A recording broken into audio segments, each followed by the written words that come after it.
Hello students, how are you? Hi all of you. First of all, I welcome you all in Standard 9 and today I'm going to send you your first lecture of English and it is Unit 1.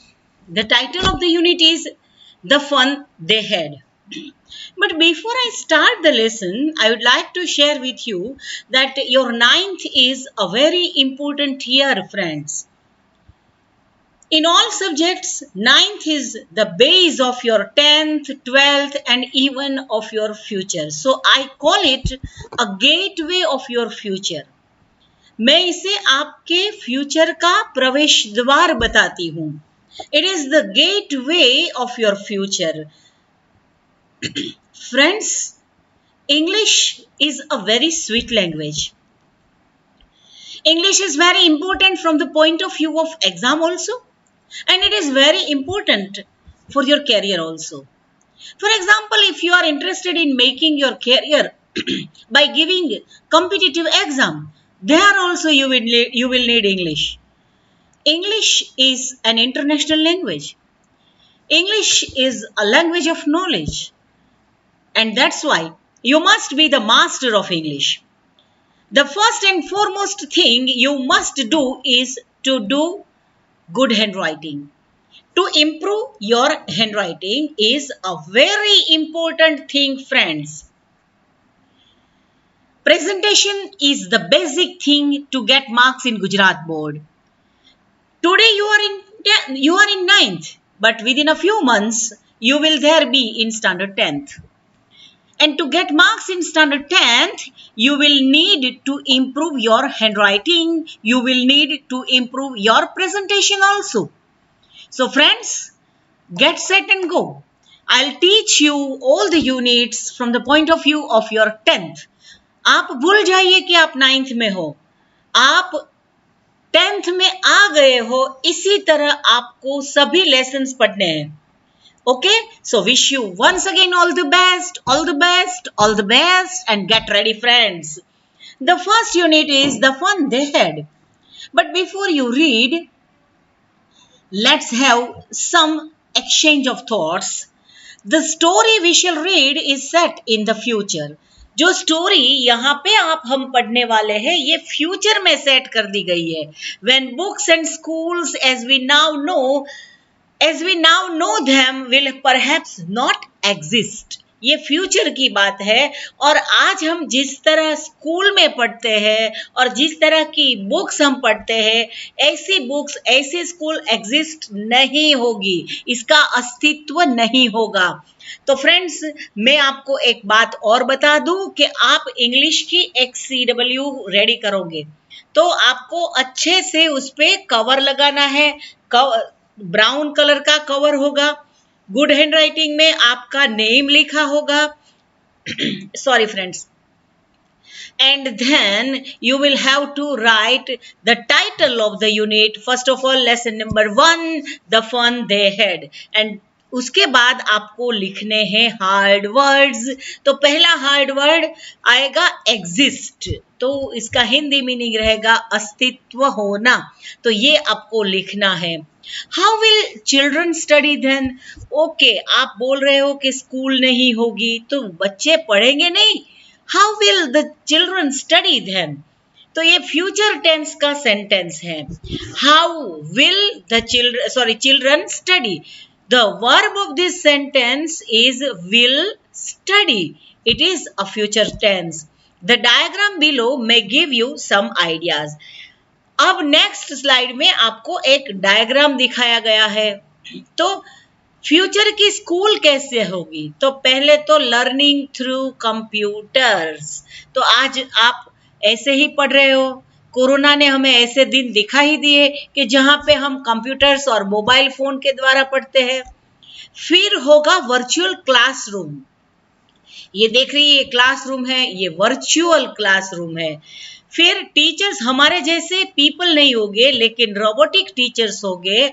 And moving E text. जब मैं आपको ये text भेज रही हूँ वो आपके लिए ई टेक्स्ट भेज रही हूँ, तो उस जमाने में भी ई टेक्स्ट एग्जिस्ट कर रही होगी.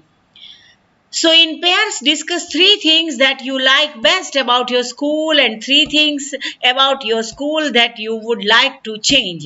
अगर आप कोरोना के पीरियड में आप अपने फ्रेंड्स से नहीं मिल सकते हैं तो कोई बात नहीं, आप आपकी मम्मा से उसका डिस्कशन करना और साथ में अच्छे से ये डिस्कस करके मुझे बताना है आपको कि आप कौन सी 3 चीजें स्कूल की जो अभी एग्जिस्ट करती है, अस्तित्व जिसका है, तो वो हमें बताना है. Write them down. Have you ever read words on a television और कंप्यूटर स्क्रीन? तो ये तो बहुत ही अच्छा क्वेश्चन है. आपने तो कई बार वर्ड्स को टेलीविजन पे और कंप्यूटर स्क्रीन पे देखा होगा. Can you imagine a time when all books will be on computers? कोई एक ऐसे समय की आप कल्पना कर सकते हो कि जब सभी बुक्स कंप्यूटर में ही रहेगी. आप बैग नहीं प्रिपेयर करोगे, आपको कुछ टेक्स्ट बुक मम्मा मार्केट में से परचेज करके आपको नहीं देगी. And there will be no books printed on paper, or books will not be printed on paper. There will not be any printing paper. There will not be papers on which the books can be printed. Would you like such schools better? क्या आपको ऐसी school पसंद आएगी? ये question है. अब हमारा first unit start हो रहा है. फिर से मैं आपको ऑल द बेस्ट बोल देती हूँ और अच्छे से पढ़ना. जो भी वर्ड आपको नहीं आया उसको आप लिख लेना. कभी व्हाट्सएप पे आप मुझे भेज सकते हो. आप सबके पास मेरा व्हाट्सएप नंबर है. Margie even wrote about it that night in her diary. All the best बोल दिया है ना मैंने? आपने एक्सेप्ट कर लिया? ओके, दिल में अपने आप थैंक्स बोलो और अच्छे से पूरी पॉजिटिविटी के साथ इंग्लिश का कोर्स हम स्टार्ट करते हैं. Margie wrote about it. Wrote is V2 यानी past tense form of write. तो ये सेंटेंस सिंपल पास्ट टेंस का हुआ. Margie even wrote about it that night in her diary on the page headed 17 May 2157. अभी कौन सा year चल रहा है? 2021. तो माइनस में करेंगे तो कितने इयर्स हो गए वो आपको कैलकुलेट करने हैं. 2157 माइनस 2021, तो जितने साल आएंगे उतने साल के बाद की ये बात हो रही है. तो ये तो ईयर है 2157. तो 17 मई 2157 के दिन मार्गी ने अपनी डायरी में लिखा, Today Tommy found a real book. Today Tommy found. Tommy is the name of her friend. Found is V2 या past tense form of find. Find का past tense क्या है? Found. It was a very old book. ये book कैसी थी? बहुत ही old थी. तो ओल्ड का ऑपोजिट यानी कि ऑपोजिट क्या होगा? न्यू. ओल्ड यानी पुराना, इसका ऑपोजिट होगा new. Margie's grandfather once said that. पहले हम इस सेंटेंस से बात कर ले. It was a very old book. ये एफर्मेटिव सेंटेंस है. इसे अगर हम नेगेटिव में ट्रांसफर करना चाहते हैं तो आपको 10th में एफर्मेटिव का नेगेटिव, नेगेटिव का एफर्मेटिव करना एग्जाम में आपको पूछा जाता है. सॉरी. तो उसमें मीनिंग चेंज नहीं होना चाहिए. तो it was not a very new book. It means it was a very old book. Margie's grandfather once said that when he was a little boy, एक बार मार्गी के ग्रैंडफादर ने उसे बोला था कि जब वे छोटे बच्चे थे, his grandfather told him. मार्गी के ग्रैंडफादर ने उसे बताया था, there was a time when all stories were printed on paper. There was a time, एक ऐसा भी समय था. ये बात किसने बताई थी? मार्गी, उसके ग्रैंडफादर और उसके ग्रैंडफादर. तो कितने लोग थे? मार्गी, उसके पापा, उसके पापा, उसके पापा और उसके पापा. उसने कई सालों पहले एक ऐसा टाइम था जब all stories were printed on paper. सभी स्टोरीज पेपर पे प्रिंट होती थी. They turned the pages, which were yellow and crinkly, and it was awfully funny to read words that stood still instead of moving the way they were supposed to on a screen, you know. Crinkly, the meaning is given on the right side of the text of your textbook. Please write down the meaning in your CWW. Crinkly, it means with many folds and many lines. So they turned the pages. जब आप तो मार्गी तो उन दिनों में थी जब पेपर्स नहीं थे, सब लोग कंप्यूटर्स पे भी पढ़ते थे, टेक्स्ट बुक भी कंप्यूटर्स पे थी, तो कंप्यूटर पे पेज नहीं टर्न कर सकते हम.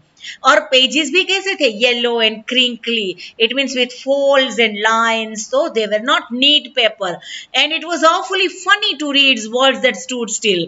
तो जब आप कभी टेक्स्ट बुक को पढ़ते हो तो वर्ड्स है वो स्टिल रहते हैं. स्टैंड स्टिल यानी स्थिर रहना, उसका पास्ट टेंस है स्टूड स्टिल. तो जब ये लोग जब पढ़ते थे तब वर्ड्स स्टिल रहते थे, यानी मूवमेंट नहीं करते थे. लेकिन कंप्यूटर में तो अगर हम एरो की प्रेस करेंगे तो वर्ड्स मूव करेंगे. लेकिन उन दिनों ये जो मार्गी बात, वो जो बुक्स की बात कर रहे हैं वो तो वर्ड्स स्थिर रहते हैं.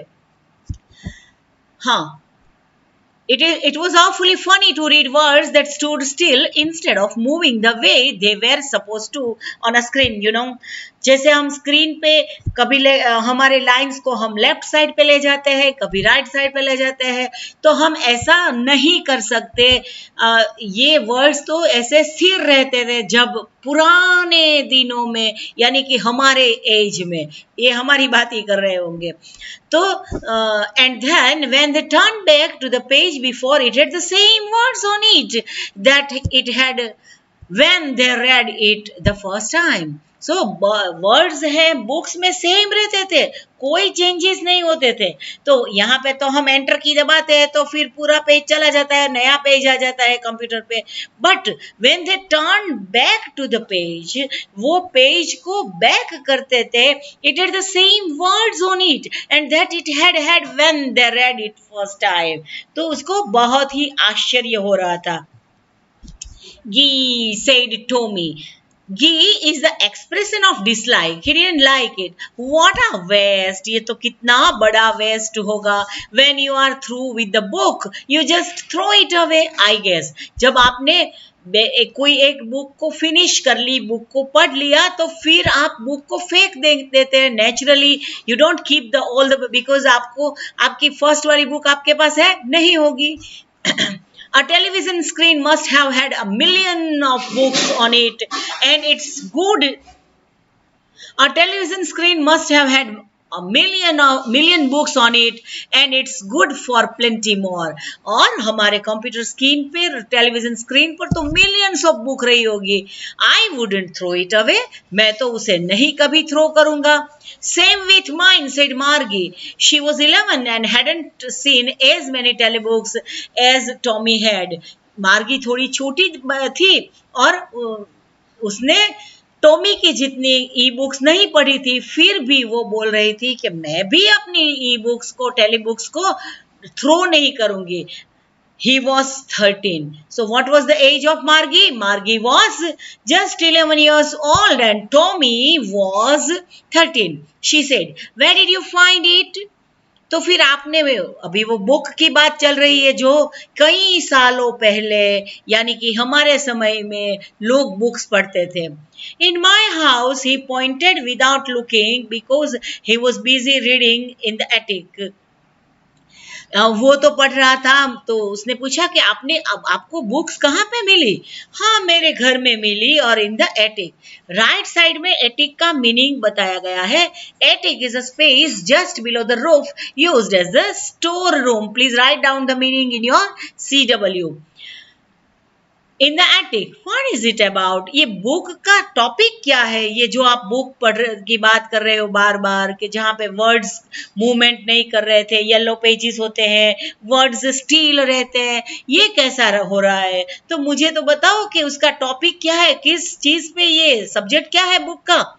तो school school is the subject of the book. ये सब इंफॉर्मेशन, छोटी छोटी इंफॉर्मेशन आपको एमसीक्यू के लिए बहुत ही इंपॉर्टेंट है, आपको याद रखनी है। Okay friends, thank you for being with me in this lecture and I hope you have enjoyed this lecture. Take very good care of yourself and your family members, and I wish to meet you very soon. Thank you friends and goodbye. Thank you very much.